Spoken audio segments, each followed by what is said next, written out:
जय माँ ललिताम्बिका, जय गुरुदेव।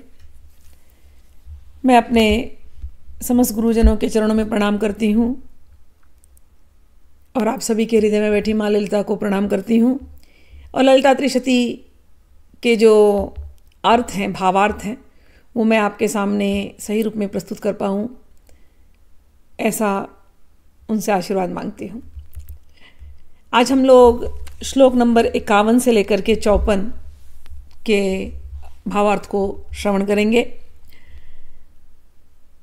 ललिता त्रिपुर सुंदरी का जो पंचदशाक्षरी मंत्र है, उसका जो तीसरा कूट है, उसके अंदर का ल अक्षर जो है, उसके अर्थों को यहाँ पर प्रकट किया गया है। तो हम लोग ल से नाम पहले भी हुए हैं, ल से उनको भी आप पहले की वीडियो में ज़रूर सुनना।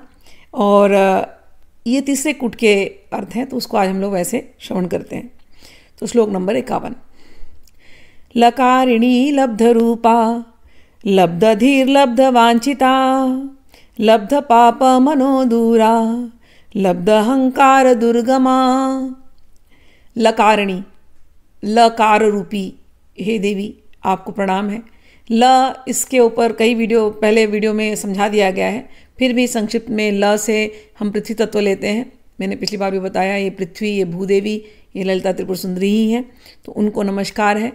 लब्ध रूपा लब्धधी लब्ध वांछिता, आगे के नाम आएंगे लब्ध पाप मनोदूरा। ये नाम समझाने के पहले एक बहुत सुंदर बात जो इसमें प्रकट होती है, वो ये है कि दुर्गा सप्तशती जब हम पढ़ते हैं तो उसमें अर्गला स्तोत्र आता है। तो जो लोग देवी के भगत हैं वो तो अर्गला स्तोत्र जानते ही होंगे। तो अर्गला स्तोत्र के जो भाव हैं, बिल्कुल वही भाव इस लकार से, जो पंचदशी का जो तीसरा कूट है, उसके लकार में अर्गला स्तोत्र के ही भाव प्रकट होते हैं। कैसे होते हैं वो मैं आपको बताऊंगी। पहले थोड़ा सा अर्गला स्तोत्र पढ़ दूं, जिनको नहीं पता है वो सुनते ही जान जाएंगे कि मैं किस स्तोत्र की बात कर रही हूँ। आपने सुना जरूर है ये स्तोत्र।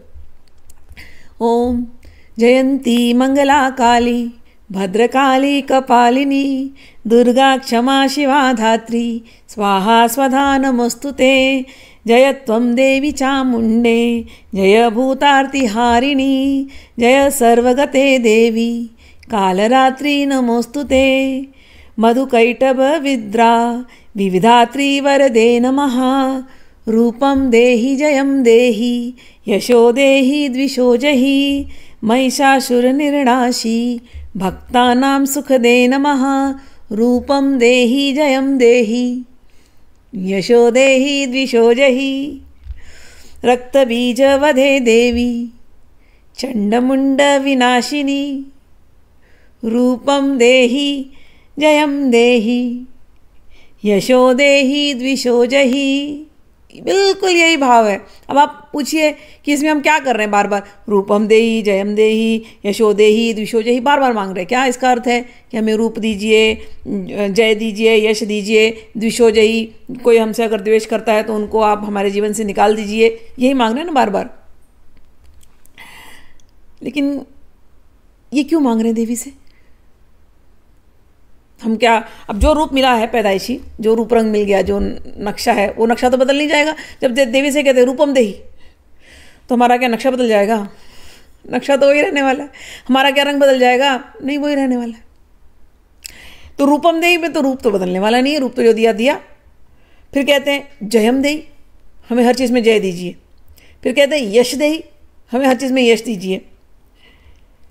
द्विषो जही, हमारे जीवन में कोई दुश्मन ना हो, हमारे जीवन में कोई द्वेष ना हो। ऐसा हो सकता है क्या? रियलिटी देखा जाए तो ऐसा हो सकता है क्या कि हमारे जीवन में कोई तकलीफ ही ना हो? रोज़ सुबह उठते हैं, एक तकलीफ़ आती है, फिर हम देवी से प्रार्थना करते हैं कि इस तकलीफ़ को दूर ले जाओ। तो तकलीफ़ें क्या होती है? जो अप्रिय चीज़ें हैं जीवन की, वो हमको अच्छी नहीं लगती, उससे हमें चिढ़ होती है, झंझट लगता है, तो हम देवी से कहते हैं द्विषो जही, इनको निकाल दो, ये नहीं चाहिए हमें। हे देवी, हम पर कृपा करो, हमें आपको नमस्कार है, हमारे शत्रुओं का नाश करो। हम बार बार ये कहते हैं। यहाँ तक तो भी समझ में आता है। लेकिन जो पहला वर्ड है, पहला शब्द रूपम देही, हम किस रूप की बात कर रहे हैं? हम क्या मांग रहे हैं देवी से? हम कौन सी अवस्था को मांग रहे हैं जिसमें शत्रु ही नहीं होगा? कौन सी अवस्था को मान रहे हैं? जब आप गीता पढ़ते हैं, भगवान कहते हैं 3 प्रकार के ताप से मुक्त होना मुश्किल है जब तक हम इस पृथ्वी पर हैं। त्रैताप है ना, आदि भौतिक, आध्यात्मिक, आदि दैविक। आदि भौतिक यानी शरीर से जो भी तकलीफ हो रही है, बूढ़े हो रहे हैं, मरना है ही है, कितने भी सुंदरता हो चमड़ी नीचे गिरने वाली ही है, झुर्रियाँ पड़ने वाली ही है, तो ये तो आदि भौतिक। इसके ऊपर जीवन में सब अच्छा चलता रहता है, लेकिन राहु केतु मंगल घेरे रहते हैं हमको, आदि दैविक। और सब कुछ चल रहा है, लगेगा कि अरे इनके पास तो सब है, धन दौलत ऐश्वर्य नाम यश सब है इनके पास। फिर भी आप देखोगे ऐसी कितनी फैमिलीज हैं, आध्यात्मिक दर्द मतलब डिप्रेशन, या उनके घर में कुछ ना कुछ हुआ रहता है, उनके मन के जो दुख, उनके मन के जो संताप है वो कभी हटते नहीं। तो 3 प्रकार के, या तो बहुत सारा, जैसे कर्ज लग जाता है, श्राप लग जाता है, बहुत सारी चीज़ें हैं। तो ऐसी जो चीज़ें हैं इससे मुक्ति होना मुश्किल है। तो जब हम कहते हैं देवी, अर्गला स्तोत्र में जब कहते हैं रूपम देही, किस रूप की बात कर रहे हैं? कौन से स्वरूप, कौन सी रूप की हम बात कर रहे हैं? रूपम देही, जयम देही। किसके ऊपर जय मांग रहे हैं? किसके ऊपर जय? कौन से शत्रु के ऊपर जय मांग रहे हैं? यशो देही, किस प्रकार का यश मांग रहे हैं? द्विषो जयी, मेरे सारे शत्रुओं को मेरे जीवन से निकाल दो। किस शत्रु को हटाने की बात हम कर रहे हैं? क्या मांग रहे हैं देवी से? ये समझने वाली बात है। कौन सा वो स्वरूप है जहां पर शत्रु ही नहीं होगा? कौन सा वो स्वरूप है आप जानते हैं? आपका सच्चिदानंद स्वरूप, आपका आत्म स्वरूप। जब हम देवी से ये मांग रहे हैं, हम देवी से मांगते हैं, देवी मेरा जो शुद्ध चैतन्य स्वरूप है, जो आत्मा का स्वरूप है, जहाँ केवल आनंद का ही वास है, आनंद की ही तरंगे बहती हैं, हे देवी उस रूप का हमको दर्शन करा दो। इसका अर्थ ये है रूपम देही, उस मेरे चैतन्य स्वरूप का दर्शन मुझे करा दो, उस चिदानंद रूप का दर्शन मुझे करा दो।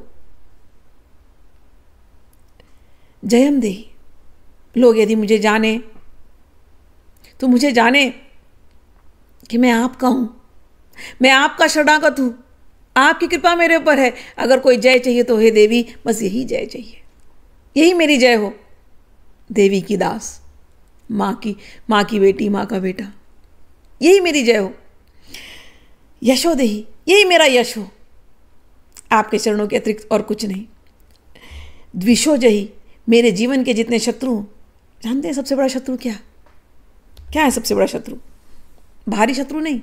आप कोर्ट केस लड़ रहे हैं, ठीक है, आपको लगेगा वो शत्रु है, आपके मुंह से निकलेगा हाय हम कोर्ट केस लड़ रहे हैं ना, वो हमारा शत्रु है। हाय मेरी सास मेरे बारे में ठीक नहीं सोचती है, वो मेरी शत्रु है। मेरी ननद मेरे बारे में ऐसे सोचती है, वो मेरी शत्रु है।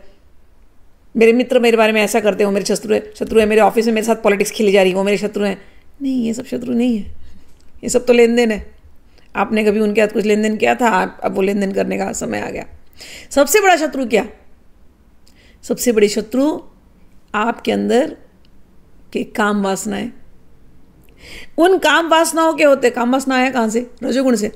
तो उन काम वासनाओं के होते हुए आपके अंदर जो राग और द्वेष का संस्कार जो बनता है, ये सबसे बड़े शत्रु हैं। तो यदि हमें कुछ चीज़ दूर करनी है तो हमें इस काम वासना, इसके ऊपर काम करना पड़ेगा। काम वासना से ही क्रोध, अगर इच्छा पूरी नहीं हुई तो क्रोध होने वाला है। तो काम, क्रोध, लोभ, मोह, मद, मत्सर, ये जो चीज़ें हैं ये आपके शत्रु हैं।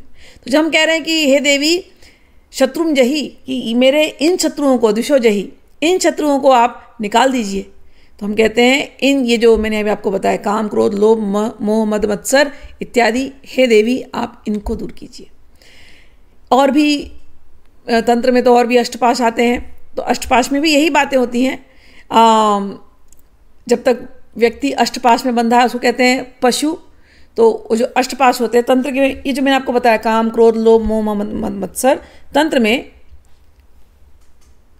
उस द्वेष को कहते हैं घृणा। तो एक अष्टपाश है घृणा। सबसे पहला जो अष्टपाश कहा घृणा, हमें कोई चीज़ अप्रिय लगती है, हमें घृणा हो जाती है, हेट्रेड, एवर्जन, द्वेष। तो अष्टपाश जो तंत्र का है, सबसे पहले घृणा और उसके बाद होती है लज्जा। लज्जा कहीं तो अच्छी है, लेकिन लज्जा कहीं कहीं झिझक है। हम कहीं जाते हैं, कोई काम करना चाहते हैं, लेकिन इतनी झिझक हमारे अंदर होती है, इतनी घबराहट होती है, झिझक कि हम नहीं कर सकते, हम नहीं कर सकते, हम नहीं कर सकते। तो वो झिझक हमें वो करने नहीं देता, हमने झिझक के पाश में हम बंधे होते हैं। तो घृणा, लज्जा, और इस लज्जा से, झिझक से तीसरा शत्रु निकलता है, वो है भय। झिझक रहे ना, नहीं करें कि नहीं करें, अरे नहीं हमें डर लग रहा है, हम नहीं जाएंगे। तो भय, तो घृणा, लज्जा, भय, फिर शंका। कोई चीज़ बताई जा रही लेकिन हमें उस पर विश्वास नहीं, डाउट्स, तो शंका पाश। और फिर जुगुप्सा, जिसका अर्थ होता है कि जैसे डिस्गस्ट, कि हमें कोई चीज़ अच्छी नहीं लग रही, बस नहीं अच्छी लग रही, बस गंदी, जुगुप्सा। भगवान के रास्ते बोला जा रहा है कि चलो भगवान के रास्ते चलो, सत्य के रास्ते चलो, अच्छे रास्ते चलो, लेकिन हमें उससे एकदम, हमें बात भी मत करो। होते कई लोग आपको मिलेंगे, आप उनसे भगवान की बातें करो, उनको सुनना भी नहीं होता। आप सत्संग करना चाहते हो, वो आपके पास बैठेंगे भी नहीं, उनको आपसे इतनी तकलीफ होती है। और आपको भी ऐसे ही लोगों से तकलीफ होती है जो भगवान को की बातें नहीं सुनना चाहते। तो ये जो जुगुप्सा, ऐसे संसार में बहुत सारी चीज़ें हैं जिससे हमें ऐसी फीलिंग आती है। तो जुगुप्सा, फिर कुल, कि हम इस कुल के हैं, हम उस कुल के हैं। ये जो कुल वाला जो जो जो जो भावना है, ये तो यहाँ तक चला जाता है, हम तो शाक्त कुल के हैं, हम तो काली कुल के हैं, हम तो श्री कुल के, हम तो वैष्णव हैं, वैष्णव और शाक्त में झगड़े, शाक्त में और शैव में झगड़े। तो कुल का पाश, कि हम तो फला फला हैं, हम तो काली के भगत, काली के भगत ऊँचे, हम तो तारा के भगत, तारा के भगत ऊँचे। इस प्रकार से झगड़े जो आपस में होते हैं। तो कुल भी एक पाश है। और जाति, हम ऊंचे जाति, नीचे जाति, हम ऐसे, हम वैसे, तो जाति भी एक पाश है। तो ये अष्टपाश, तंत्र में हम अष्टपाश कहते हैं। ये अष्टपाश जो हैं, यही हमारे शत्रु हैं। तो जब हम अगला स्तोत्र कहते हैं तो द्विषोजयी, यानी कि इन शत्रुओं को हे देवी आप दूर कीजिए। कौन? या तो ये 8 शत्रु जिनका अभी मैंने नाम लिया, घृणा, लज्जा, शंका, भय, कुल, जाति, जुगुप्सा इत्यादि, या फिर काम, क्रोध, लोभ, मोह, मद, मत्सर, ये मेरे शत्रु हैं। हे देवी इनसे दूर करो, इन्होंने मुझे ऐसे जकड़ के रखा है कि मैं अपने असली स्वरूप, आनंदमय स्वरूप को भूल चुका हूँ। जयम देही, किससे जय चाहिए? अपने, मैं इस समय जीवन में इतना हारा हूं, क्यों हार गया? यही काम क्रोध लोभ ने पकड़ रखा है मुझे, ये शत्रुओं ने। इन शत्रुओं ने मुझे ऐसे हरा करके रखा है कि मुझे इन शत्रुओं के ऊपर विजय पानी है। हे देवी जयम देही, रूपम देही, जयम देही, यशो देही, द्विषोजही। ये जो मेरे अष्टपाश हैं, जिसने मुझे पशुवत बना करके रखा है, बांध करके रखा है, इन बंधनों को तोड़ करके मेरे उस चिदानंद स्वरूप का आप हे देवी मुझे दर्शन करा दो। फिर उसके बाद जब हम सुनते हैं महिषासुर को आपने मारा, महिषासुर यानी भैंस बुद्धि, मेरी जड़ बुद्धि, आपने रक्त बीज को मारा, यानी मेरे अंदर का रजोगुण, जो काम वासना जो कभी खत्म ही नहीं होती है, एक के बाद दूसरी, दूसरी के बाद तीसरी। आपने शुंभ निशुंभ को मारा, आपने ऐसे ऐसे राक्षसों को मारा, आपने अहंकारी, मेरे मतलब ये सब जो राक्षस बताए गए ये अहंकार के स्वरूप हैं। तो आपने इन राक्षसों को मारा, तो आप उनको तो मारी रही हैं देवी, लेकिन मैं आपसे सत्य कहता हूँ ये राक्षस मेरे अंदर ही बैठे हैं, मैं आपके शरणागत हूँ। रूपम देही जयम देही, मेरे असली स्वरूप को दिखा दो, मैं हार चुका, मेरा असली स्वरूप सच्चिदानंद है। गुरु बोलते हैं कि मैं आत्मा स्वरूप हूँ, तो मेरे उस सच्चिदानंद स्वरूप का दर्शन करा दो। रूपम देही यशो देही, वंदितांग्री युगे देवी सर्व सौभाग्यदायिनी। हे देवी हम आपके चरणों में नतमस्तक होते हैं, आप हर प्रकार का सौभाग्य देने में समर्थ हैं। रूपम देही जयम देही यशो देही द्विषो जही। तो ये तो मैंने कुछ ही श्लोक लिए अर्गला स्तोत्र के, क्योंकि हमें सुनना तो है ललिता त्रिशती, लेकिन ललिता त्रिशती के जो 51 से 54 श्लोक है वो बिल्कुल ये अर्गला स्तोत्र का ही अर्थ है, केवल 4 लाइनों में, 4 श्लोकों में। तो क्या कह रहे हैं? लब्ध रूपा, हे देवी, लब्ध यानी मिल जाए, कि देवी आपके पास तो आपका रूप है ही, हे देवी हम आपके शरणागत हैं, हमें भी हमारे स्वरूप का दर्शन करा दीजिए। हमारा स्वरूप क्या है? देवी हम आपके हैं, माँ हम आपके हैं। आप जैसे आनंदमयी हैं, हमारा भी जीवन ऐसे आनंदमय रहे। आप जैसे ललिता हैं, खेलती रहती हैं, हम भी जीवन में ऐसे खेलते रहें। आप जैसे प्रेम स्वरूप हैं, हम भी प्रेम स्वरूप बने। हे देवी लब्ध स्वरूपा, आपका रूप तो आप ही के पास है, हम आपके हैं, हमें बस हमारा रूप, हमारे रूप के, हमारे सच्चिदानंद रूप, हमारे आत्मामय स्वरूप, उसका आप हमको दर्शन करा दीजिए। लब्ध धिये, हे देवी आपके पास तो धी यानी इंटेलिजेंस, बुद्धि, आपके पास तो वो बुद्धि है।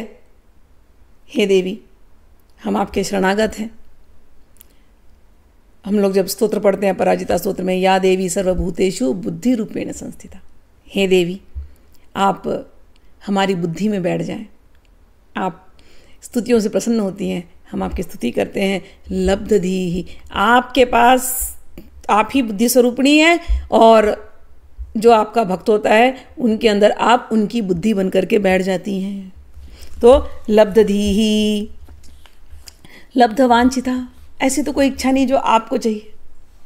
हे देवी जो आपके भक्त होते हैं उनके लिए तो आप लब्ध वांछिता है, क्योंकि देवी के भक्त को एक ही इच्छा है, बस देवी आप हमारे साथ हो, हमारी और कोई इच्छा नहीं है। तो लब्ध वांछिता। और लब्ध पाप मनोदूरा, हे देवी जो पापी होते हैं उनके तो मन से आप कई दूरी रहती हैं, आप आती नहीं उनके मन के करीब। हे देवी हमको आप निष्पाप बना दीजिए, क्योंकि आप निष्पाप भक्तों को ही प्राप्त होती हैं, आप निष्पापा हैं। तो हे देवी आप जो पापियों से बहुत दूर रहती हैं, आप हमारे करीब आ जाइए। लब्ध मनोदूरा, लब्ध अहंकार दुर्गमा, जो अहंकारी होते हैं उनके लिए भी आप दुर्गम हैं। हे देवी हमारे उस अहंकार को, संसारी अहंकार को दूर कर दीजिए। हमारा बस एक ही अहंकार हो, तुम मेरी हो, तुम हमारी हो, हम तुम्हारे हैं। बस हमें एक ही अहंकार है, हमारा एक ही मैं है, बस एक ही पहचान है, हम तुम्हारे हैं, तुम हमारे हो, बस। हे देवी बस आप ऐसी कृपा बनाइए। लब्ध अहंकार दुर्गमा, जो अहंकारी लोगों के लिए दुर्गम है, ऐसी जो देवी हैं उनको नमस्कार है। अब श्लोक नंबर 52। लब्ध शक्तिर लब्ध देहा, लब्ध ईश्वर समुन्नति ही। लब्ध शक्ति, हर प्रकार की शक्ति आप देने में समर्थ हैं, आप शक्तिशाली हैं। लब्ध देहा, वो जब का रूपम देही जयम देही यशो देही।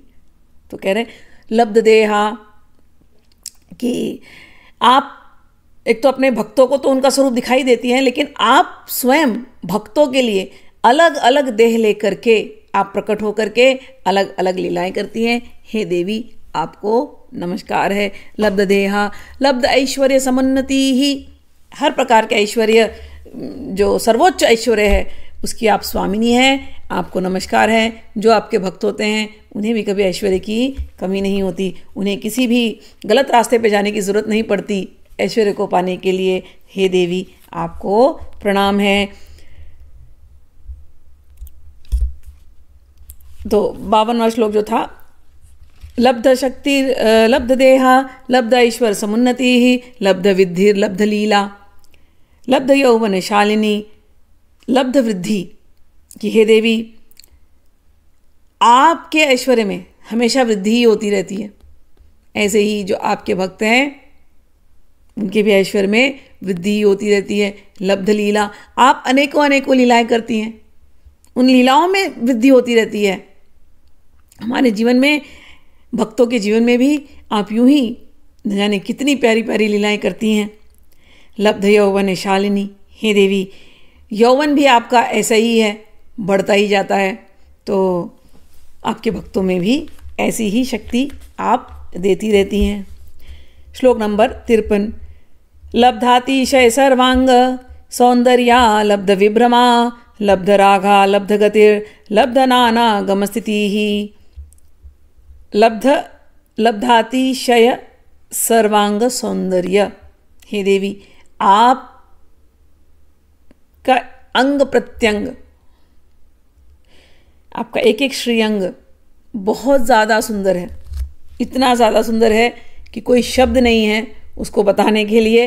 वो दिन प्रतिदिन बढ़ता ही जाता है आपका सौंदर्य। आप क्षण क्षण में नवीन नवीन प्रतीत होती हैं, इतनी सुंदर आप हैं। तो लब्धातिशय सर्वांग सौंदर्याय नमः। कि आप देवी को जब जब देखोगे ना, हर क्षण में उनके चेहरे का एक नया रूप आएगा। आप अपने घर की मूर्तियों को देख लो, हर दिन कितने भक्त आते बोलते हैं माँ आज ऐसी दिख रही थी, आज ऐसी दिख रही थी। तो सोचो, जो जिसको हम कहते हैं पत्थर की मूर्ति, लेकिन उसमें इतने भाव निकल जाते हैं जिसके हम दर्शन करते हैं। भक्त को जैसा भाव होगा वैसे दर्शन होने लगेंगे माँ के। तो इतनी सुंदर सुंदर दर्शन है कि उनके नेत्रों का दर्शन कर लो तो लगेगा मन बस वहीं टिक जाए। बस उनकी नासिका का दर्शन कर लो, बस वहीं टिक जाए मन। उनके होठों का दर्शन कर लो, हिलने का मन नहीं करेगा। उनके बिंदी का दर्शन कर लो, माथे का दर्शन कर लो, उनके केशों का दर्शन कर लो, उनके सुंदर सुंदर हाथों का दर्शन कर लो। जिस भी अंग में आप दर्शन करोगे उस अंग से नजर हटाने का मन नहीं करता। तो देवी का वो स्वरूप लब्धातिशय, अतिशय अतिशय सौंदर्य स्वरूपिणी हो आप। लब्धातिशय सर्वांग, एक एक अंग सर्वांग सौंदर्य। लब्ध विभ्रमा, आप ही तो माया हो, सबको भ्रमित करने वाली। तो हे देवी, अपराजिता सूत्र में हम कहते हैं या देवी सर्वभूतेषु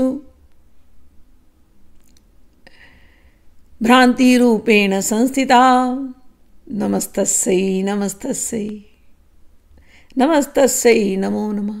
हे देवी, आप भ्रांति रूप में हैं कि ये संसार का सत्य छुपा रहता है, क्योंकि आपने अपने माया का आवरण हर जगह फैला करके रखा है। हे देवी, लब्ध विभ्रमा, वो माया तो आप ही हो।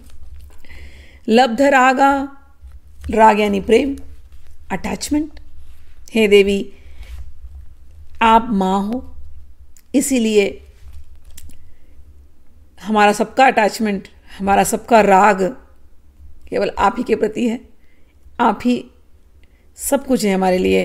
तो लब्ध रागा, लब्ध गतिर, लब्ध नाना गम स्थिति ही। लब्ध गतिर, जो सबसे जो फाइनल जो गति है, जहाँ पर जाकर के मन शांत हो जाता है, हे देवी वो आप ही हैं।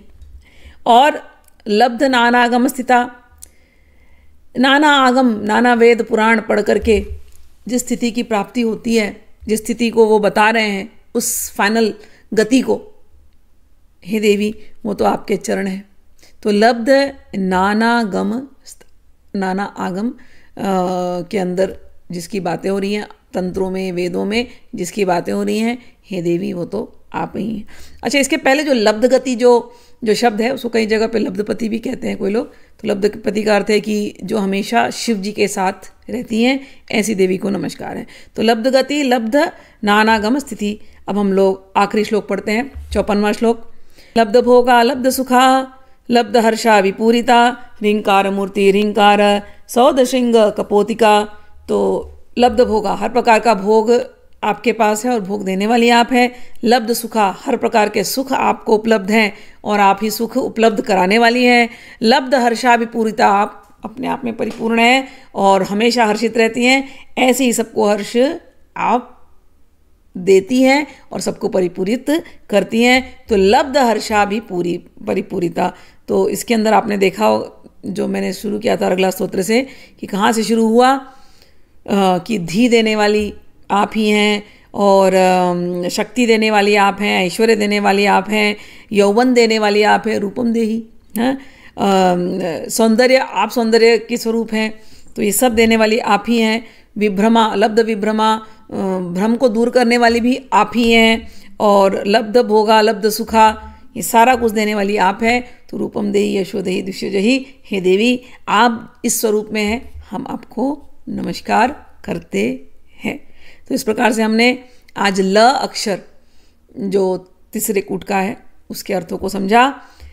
अगले वीडियो में आखिरी जो है श्लोक नंबर 55 से 59 जिसमें पुनः ह्रीमकार जो देवी का बीज मंत्र है उसके अर्थों को कहा गया है, तो हम लोग उसको अगले वीडियो में सुनेंगे। माँ भगवती सबका कल्याण करें। जय माँ ललिताम्बिका, जय श्री कृष्ण।